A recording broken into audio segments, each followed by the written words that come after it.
Good morning students.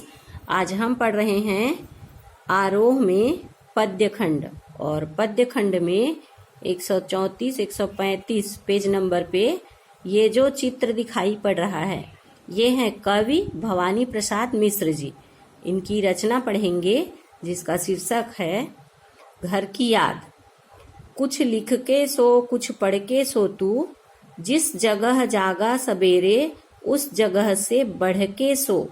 ये इनकी रचनावली में से है जिसका तात्पर्य है पूरा दिन में किसी न किसी समय हम अपने अध्ययन में निकालें।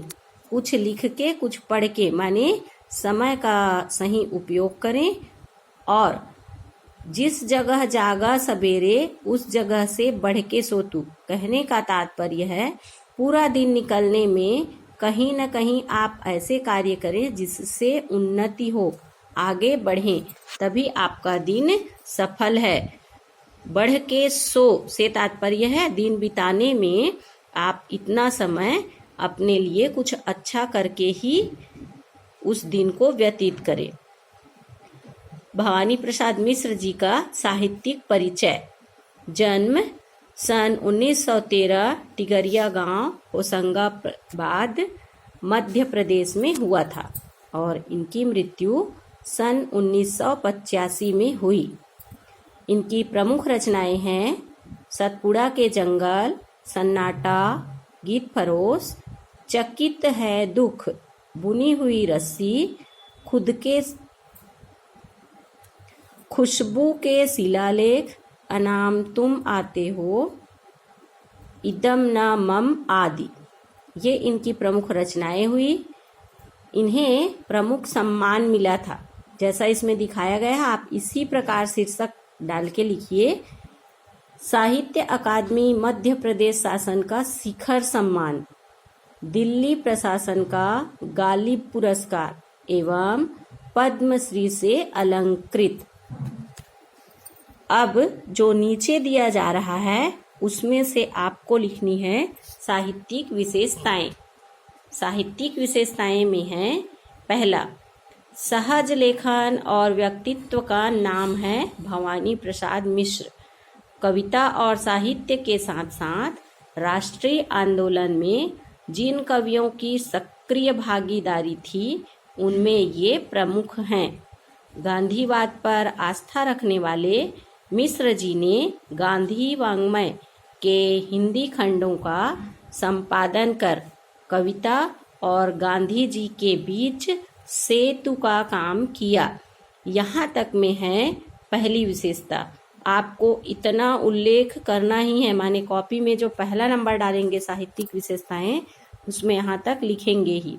सेतु माने होता है पुल, और इसमें तात्पर्य ये है कि गांधी जी जो थे सत्य और अहिंसा के जो उनका आंदोलन होता था लोगों तक उसकी सच्चाई मतलब निचले स्तर तक के लोगों को उसके बारे में पता चल सके, इसके लिए उन्होंने पुल का काम किया। माने वहाँ से जो कुछ भी किया जा रहा है और लोग क्या समझ रहे हैं तो पत्रिकाओं के माध्यम से इन्होंने उसे जोड़ा है, इसलिए उन्हें सेतु कहा गया। दूसरा नंबर डाल के लिखेंगे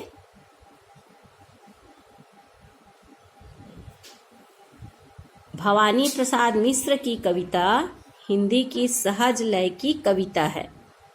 इस सहजता का संबंध गांधी के चरखे की लय से भी जुड़ता है, इसलिए इन्हें कविता का गांधी कहा गया है। यहाँ तक में हुई दूसरी साहित्यिक विशेषता, और इसमें प्रश्न उठता है कविता का गांधी किसे और क्यों कहा गया है। इसे कहा गया है भवानी प्रसाद मिश्र जी को। क्यों कहा गया है? क्योंकि उन्होंने गांधी जी की कविता, गांधी जी जिस प्रकार आंदोलन से जुड़े हुए थे, चरखा का जो महत्व उनके लिए था गांधी जी के लिए, इनके लिए कविता का महत्व था। मिश्र जी की कविताओं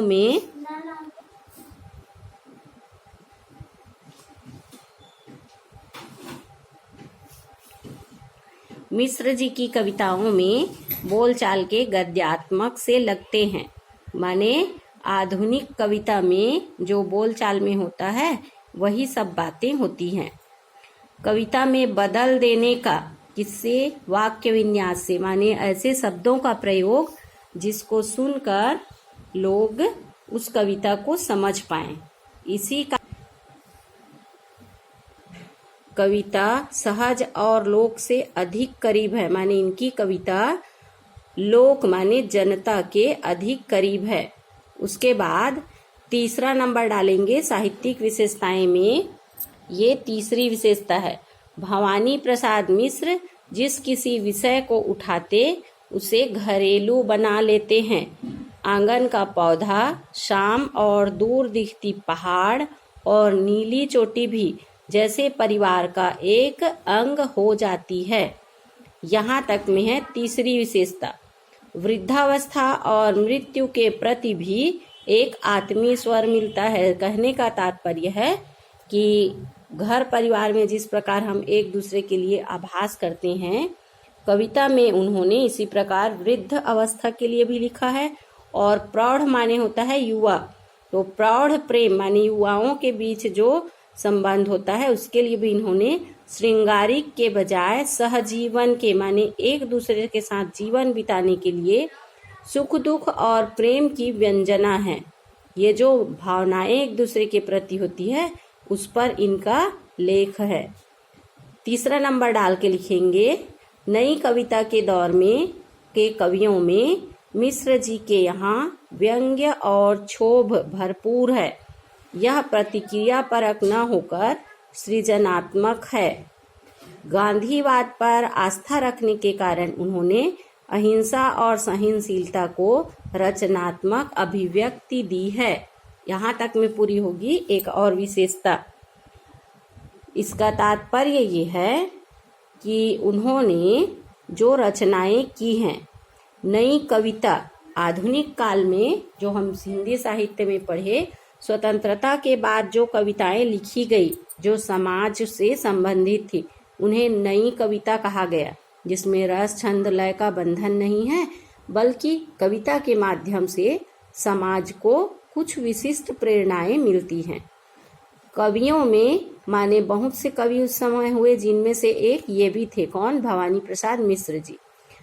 प्रतिक्रिया परक से तात्पर्य है या तो किसी पर इनकी टिप्पणी या इनके कहे गए बात पर किसी की टिप्पणी का कोई स्थान नहीं था।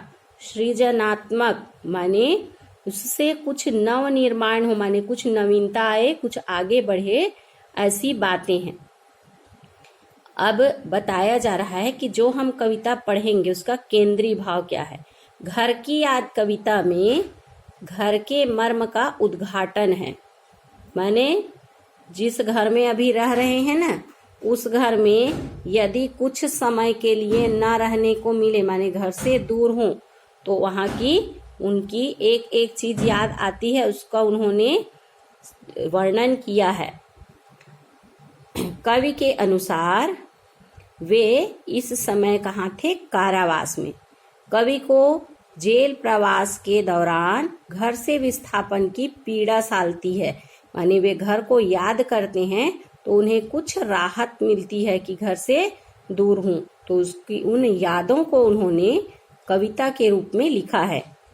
कवि के स्मृति संसार में उनके परिजन एक एक कर शामिल होते चले जाते हैं। परिजन माने जो उनके करीबी हैं। कौन? माँ, बाप, भाई, बहन। घर की अवधारणा की सार्थक और मार्मिक याद कविता की केंद्रीय संवेदना है, माने घर में जो उनके इतने करीब थे, याद में थे, उसका इसमें बड़ा ही संवेदना पूर्वक माने सजीवता से वर्णन किया गया है। शीर्षक है कविता का घर की याद। घर क्या है? जहाँ रहते हैं सभी, कहीं ना कहीं अपने घर में ही रहते हैं। और याद से तात्पर्य कब याद आएगी किसी की? जब उससे दूर हो, माने घर में जब कवि नहीं है, घर से दूर उन्हें।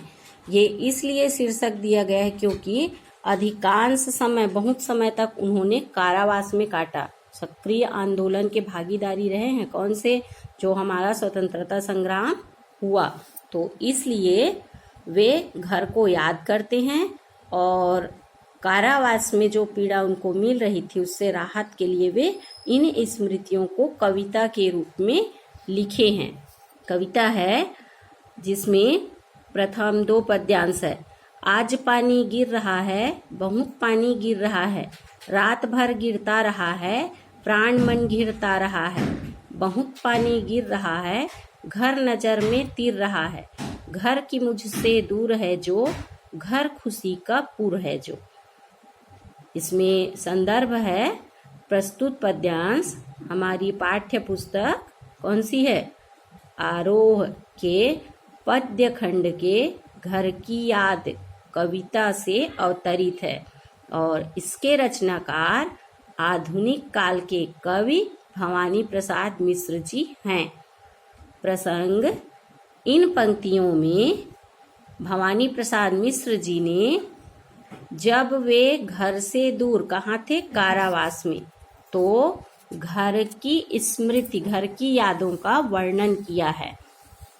अर्थ, कवि कहते हैं आज पानी गिर रहा है, बहुत पानी गिर रहा है, रात भर गिरता रहा है, प्राण मन घिरता रहा है। जैसा कि पहले भी आपको बताया गया कि पद्य में भावार्थ होता है, माने जुड़े होते हैं, शब्द उसमें नहीं भी लिखा होता है तो उसमें भाव होते हैं। पानी गिरता है तो पानी गिरने से पहले क्या होता है? घटाएं छाती है, घटाएं काली होती हैं और जब तेज घटाएं हो जाती फिर बारिश होता है। तो वैसे ही कवि कहते हैं आज जब मैं घर से दूर यहाँ हूँ कारावास में, बहुत पानी गिर रहा है। आज पानी गिर रहा है, वर्षा हो रही है और लगातार वर्षा हो रही, बहुत पानी गिर रहा है। रात भर गिरता रहा है, प्राण मन घिरता रहा है। जिस प्रकार बादल घने होते हैं, बादल घिरते हैं तब बारिश होती है, उसी प्रकार मेरा मन घर की यादों से घिर रहा है, माने मुझे घर की याद आ रही है। बहुत पानी गिर रहा है, घर नजर में तीर रहा है। पानी बहुत ही गिर रहा है और मेरा घर मेरी आंखों के सामने, माने इतनी ज़्यादा याद आ रही मुझे घर की कि मुझे घर की सब चीज़ों की, वहाँ के लोग, रहने वाले लोगों की याद आ रही है। पूरा घर ही मेरे नज़र के सामने दिखाई पड़ रहा है। घर की मुझसे दूर है जो, घर खुशी का पुर है जो। वह घर जो खुशियों का स्थान है आज मुझसे दूर है, क्योंकि मैं कारावास में हूँ और मुझे घर की याद आ रही है।